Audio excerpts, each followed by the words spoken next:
Assalamu alaikum wa rahmatullahi wa barakatuh. Je vous souhaite donc la bienvenue dans ce nouvel épisode qui a comme thème toujours la médecine prophétique et la nutrition du prophète alayhi salatu wassalam. Alors comme on l'a vu précédemment donc dans la première vidéo sur le sujet, donc la médecine prophétique, vous savez maintenant que c'est une forme de médecine islamique d'abord basée sur la sunna, tradition prophétique donc, par le biais des hadiths et aussi les écrits de médecine qui ont suivi après. Donc on va aborder ensemble des notions clés et des piliers de cette médecine dans cette nouvelle vidéo. Mais avant d'aller plus loin et de vous présenter donc en détail cette science dans cette vidéo, je dois d'abord aborder avec vous en fait les trois éléments clés essentiels de la médecine prophétique. Donc ce sont des principes de base sur lesquels on pourra revenir et qui ont été développés si l'on veut se soigner ou tout simplement préserver son capital santé. Il y a d'une part donc la croyance en la guérison, le fait qu'on doit croire au fait qu'il existe une guérison, l'action et la patience. En tant que croyant ou croyante, la première chose en laquelle on doit croire de manière sincère, c'est qu'il existe forcément une guérison pour chaque maladie et que celle-ci provient de notre Créateur, d'Allah, du Clément, du Miséricordieux.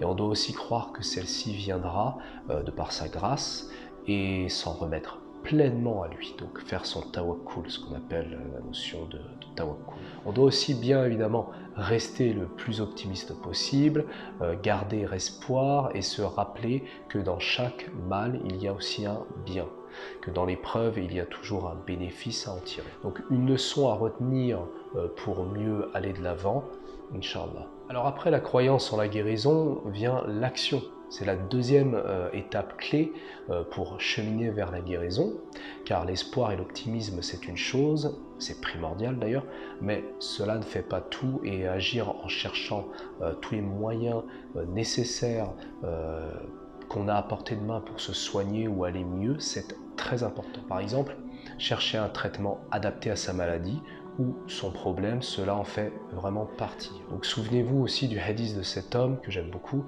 qui a demandé au prophète s'il devait attacher sa monture ou s'en remettre à Allah.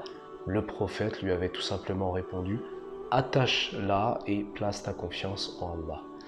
Pour moi, cette histoire caractérise très souvent la manière dont on doit aborder les choses, agir aussi dans notre vie, placer sa confiance en Dieu et faire les causes, tout simplement.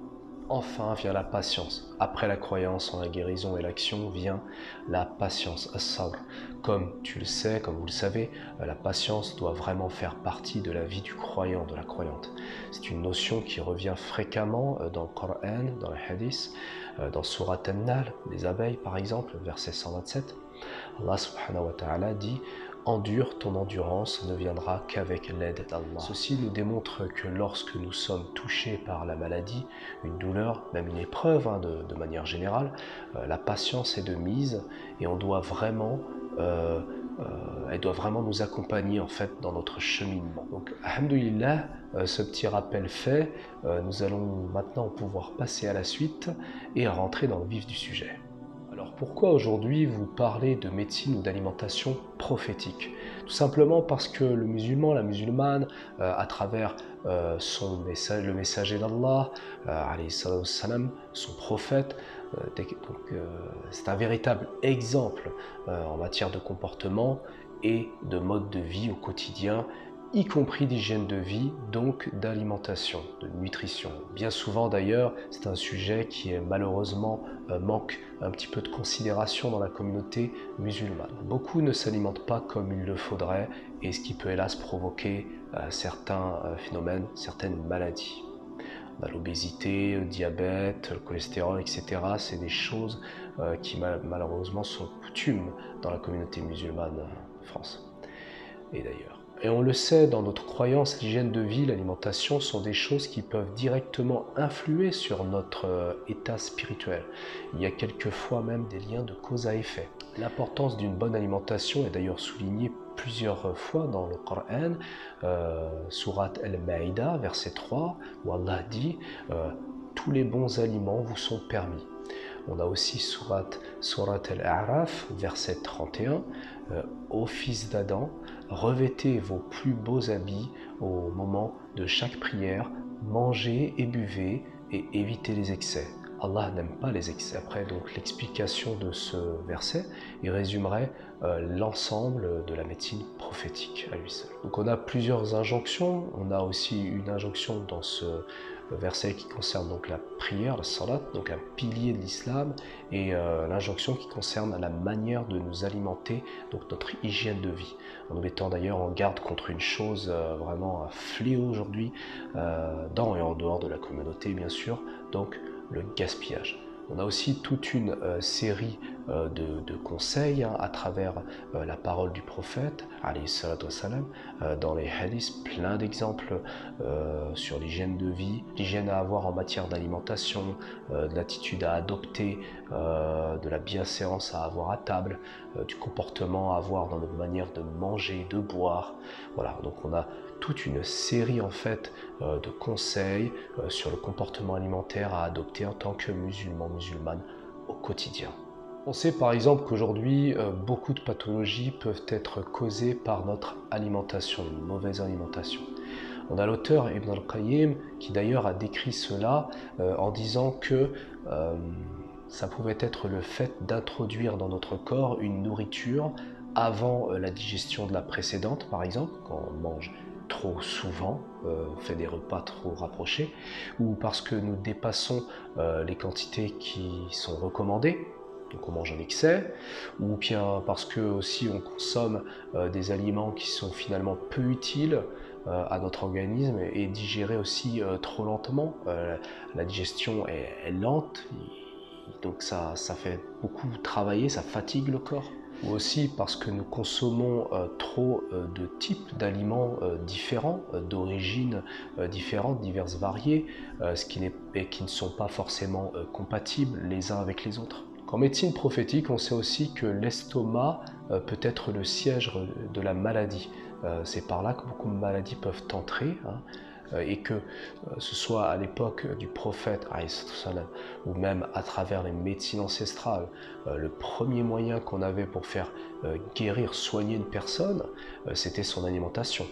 Il y avait aussi la notion de médecine préventive à travers la nutrition, pour se préserver de tout mal, de maladie, tout simplement. L'auteur Ibn al-Qayyim toujours a développé quelque chose d'intéressant sur le sujet que je voulais vous partager. Donc il a établi 3 degrés en matière d'alimentation.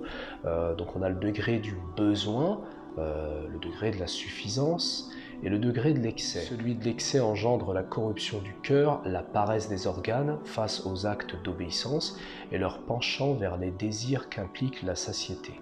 Qu'est-ce que ça veut dire? Que remplir votre corps de nourriture à l'excès va non seulement nuire à votre corps, forcément, mais aussi impacter sur le reste, c'est-à-dire le cœur également, et sur notre vie spirituelle. Le fait d'exagérer, l'exagération dans les dépassements au niveau de l'alimentation vont affaiblir notre corps et amoindrir notre force, tout simplement. Ça pourra aussi, hélas, avoir un lien de cause à effet et affaiblir également notre force spirituelle. Voilà, d'un côté notre corps, d'un autre côté notre état d'esprit et notre spiritualité. Les aliments doivent présenter une utilité et aider à renforcer notre force vitale. Elles doivent aussi, l'alimentation doit conférer une légèreté au niveau de l'estomac et une absence de lourdeur avec une rapidité au niveau de la digestion. On continue à développer sur la question de l'impact de notre alimentation sur notre spiritualité et les désordres que cela peut causer.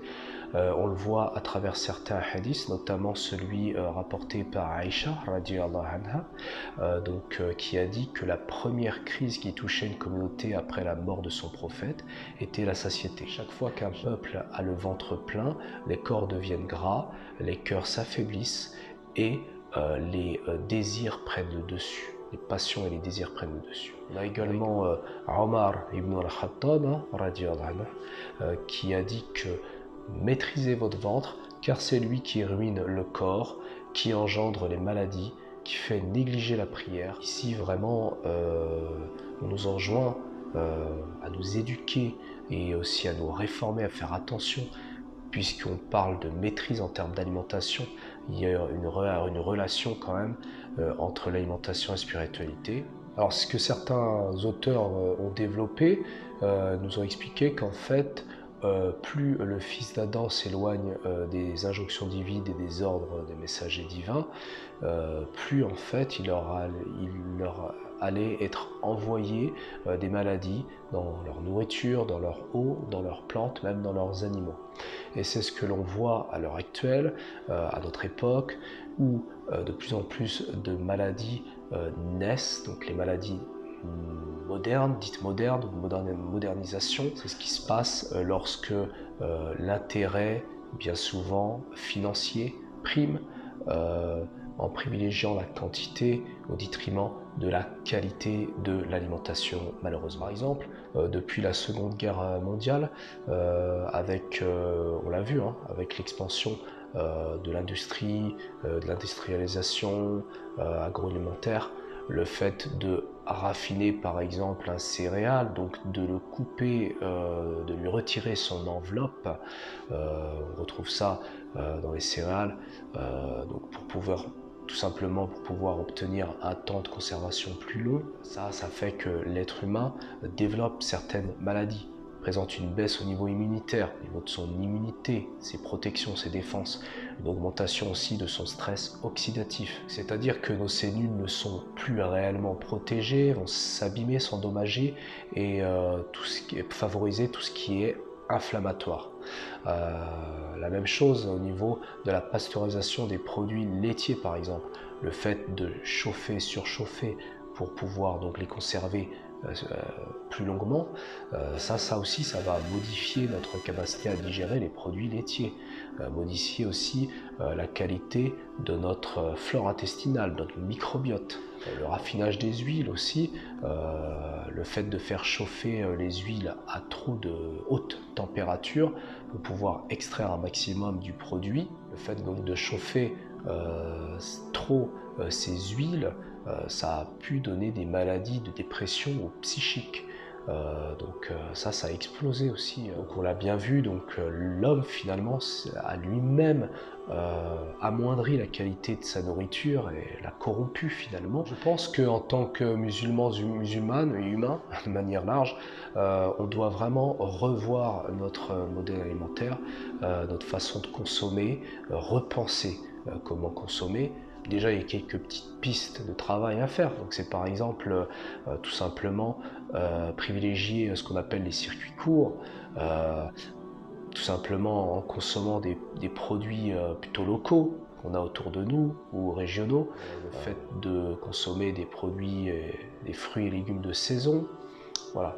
Donc, d'essayer de retourner à des méthodes ancestrales aussi de conservation, de fermentation, en faisant par exemple certains produits nous-mêmes. On va privilégier des aliments aussi sous forme le plus brute possible, donc de consommer des fruits, des légumes, des céréales complètes, un maximum, des huiles qui sont plutôt vierges et non raffinées, extraites à froid, des produits laitiers crus, et de limiter en fait tous les produits qui sont transformés, qui devraient occuper finalement qu'une petite partie de notre consommation habituelle. Alors comme je l'ai un petit peu expliqué en début de vidéo, on a donc le fait de faire attention à son alimentation, c'était le premier moyen de soigner, de guérir d'une maladie.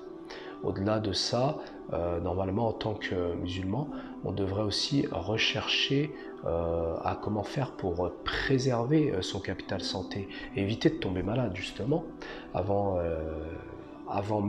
l'apparition même en fait des premiers symptômes d'une maladie. Voilà, ce nouvel épisode s'achève, j'espère qu'il vous aura plu.